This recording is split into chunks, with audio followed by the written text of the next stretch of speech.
कुछ जगहें होती हैं जहां लगता है जैसे वक्त ठहर गया हो, और पत्थर भी सदियों पुराने राज फुसफुसाते हैं।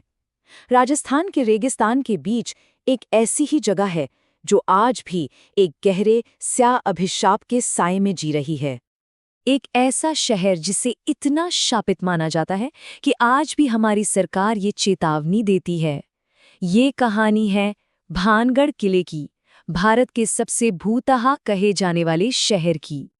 तो चलिए जरा समय की धूल हटाकर उस दौर में चलते हैं जब भानगढ़ सिर्फ खंडहर नहीं था, बल्कि वैभव और समृद्धि से जगमगाता हुआ एक शानदार शहर था।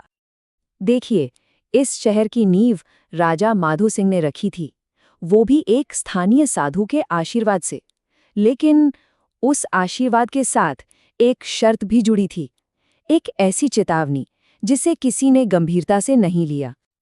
उस साधु ने कहा था, जिस दिन इस किले की परछाई मेरी कुटिया पर पड़ेगी, उसी दिन ये पूरा शहर बर्बाद हो जाएगा। और कई सालों तक सब ठीक था। यहाँ खुशहाली का राज था, बाजारों में रौनक थी, हवा में संगीत था, जब तक कि एक काली इच्छा ने सब कुछ बदल नहीं दिया। इस तबाही की कहानी के केंद्र में दो लोग थे। एक तरफ थी राजकुमारी रत्नावती, जिनकी खूबसूरती की कोई मिसाल नहीं थी, और दूसरी तरफ एक दुष्ट जादूगर सिंघिया। कहते हैं कि राजकुमारी रत्नावती इतनी खूबसूरत थीं कि उनकी चमक के आगे चांद भी फीका पड़ जाता था। पर उनकी इसी सुंदरता पर एक काली नजर थी, उस जादूगर की। जब वो राजकुमारी का दिल नहीं जीत सका तो उसने काले जादू का सहारा लिया।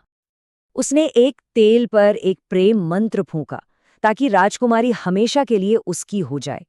लेकिन राजकुमारी ने उसकी बुरी नीयत को पहचान लिया और एक ऐसा कदम उठाया जिसने भानगढ़ की किस्मत हमेशा हमेशा के लिए बदल दी।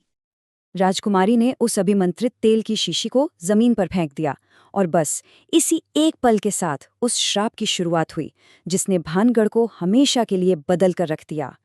जैसे ही वो तेल जमीन से टकराया, जादूगर का काला जादू उसी पर उल्टा पड़ गया और वो मौत के दरवाजे पर जा पहुंचा। मरते मरते उसने अपनी आखिरी सांसों के साथ पूरे शहर को श्राप दे दिया। भानगढ़ बर्बाद हो जाएगा, यहाँ के लोग धूल में मिल जाएंगे और उनकी हंसी हमेशा के लिए खामोश हो जाएगी। उसके श्राप के बस कुछ ही पलों बाद आसमान काला पड़ गया।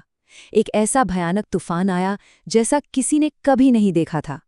पलक झपकते ही दीवारें ढह गईं, जिंदगियां खत्म हो गईं और पूरा का पूरा शहर एक खामोश कब्रगाह में तब्दील हो गया। एक पल में ही एक जीते जागते शहर की हर आवाज हमेशा के लिए खामोश हो गई।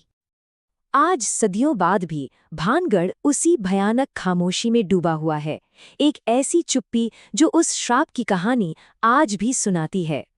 भारतीय पुरातत्व सर्वेक्षण यानी ASI सूर्यास्त के बाद यहाँ किसी को रुकने की इजाजत नहीं देता। कहते हैं कि परिंदे भी इन खंडरों के ऊपर से गुजरने से डरते हैं।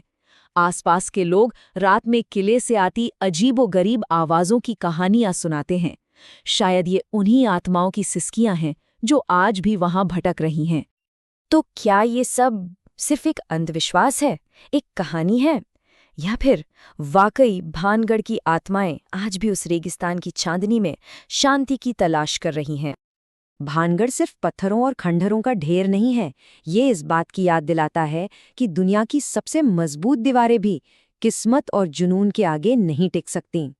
कौन जाने, शायद श्राप सिर्फ शब्द नहीं होते, बल्कि उन गहरी भावनाओं की गूंज होते हैं जो इतनी ताकतवर होती हैं कि समय भी उन्हें मिटा नहीं पाता।